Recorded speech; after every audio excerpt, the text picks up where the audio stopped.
মূলত একটি হিফজুল কোরআন মাদ্রাসা, অথচ আমরা এই প্রতিষ্ঠানকে আমাদের পরিচালনা কমিটি, আমাদের সকল সহযোগী, আমাদের যত দাতাবৃন্দ সকলের সমন্বিত প্রচেষ্টায়, সকলের আন্তরিকতায়, সকলের পরামর্শে একটা যুগ উপযোগী এবং ব্যতিক্রমধর্মী প্রতিষ্ঠান হিসেবে গড়ে তোলার প্রয়াস পেয়েছি।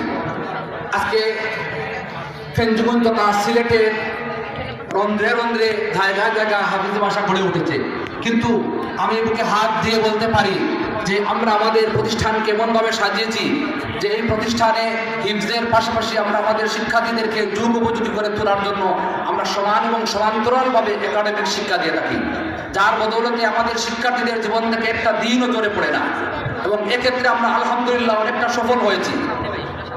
আমাদের শিক্ষার্থীরা হিফজের পাশাপাশি পার্শ্ববর্তী আমাদের মূল মাদ্রাসা কামিল মাদ্রাসায় তারা একাডেমিক শিক্ষা অর্জন করে।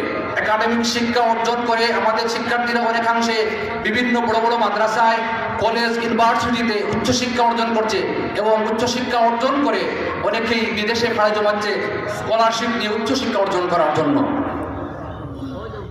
উপস্থিতি, আপনারা শুনলে আনন্দিত হবেন যে আমরা আমাদের এই প্রতিষ্ঠানে আমাদের প্রতি বছর ডিসেম্বর মাসে আমরা ভর্তি পরীক্ষার ব্যবস্থা করি এবং জানুয়ারির প্রথম দিকে আমরা ভর্তি পরীক্ষা নিই।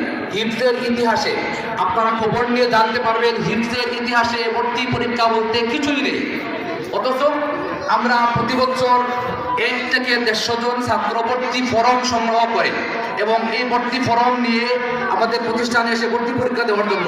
এরপরে ভর্তি পরীক্ষায় আমরা আমাদের জায়গার সংকুলান না থাকার কারণে, সিট ক্যাপাসিটির কারণে আমরা 100 জন 150 জনের মধ্যে থেকে আমরা 30 থেকে 35 জন ছাত্র আমরা এখানে ভর্তি করি, অন্য সব ছাত্রকে আমরা ভর্তি করতে পারি না, অথচ অন্যান্য প্রতিষ্ঠানের ছাত্র খুঁজে পাচ্ছে না। তার কারণ হচ্ছে আমরা আমাদের শিক্ষার্থীদেরকে হিফজের পাশাপাশি একাডেমিক শিক্ষা এবং যুগ উপযোগী করে তোলার জন্য তাদের নৈতিকতা, ধর্ম, ইসলাম সব কিছু আমরা এমনভাবে তাদেরকে শেখাচ্ছি যে যাতে করে পৃথিবীর, বাংলাদেশ সহ পৃথিবীর যে জায়গায় সে দাঁড়িয়ে বলতে পারবে, সে তার যোগ্যতাকে জানান দিতে পারবে। এই দৃষ্টিকোণ থেকে আমরা আমাদের শিক্ষার্থীকে গড়ে তুলছি।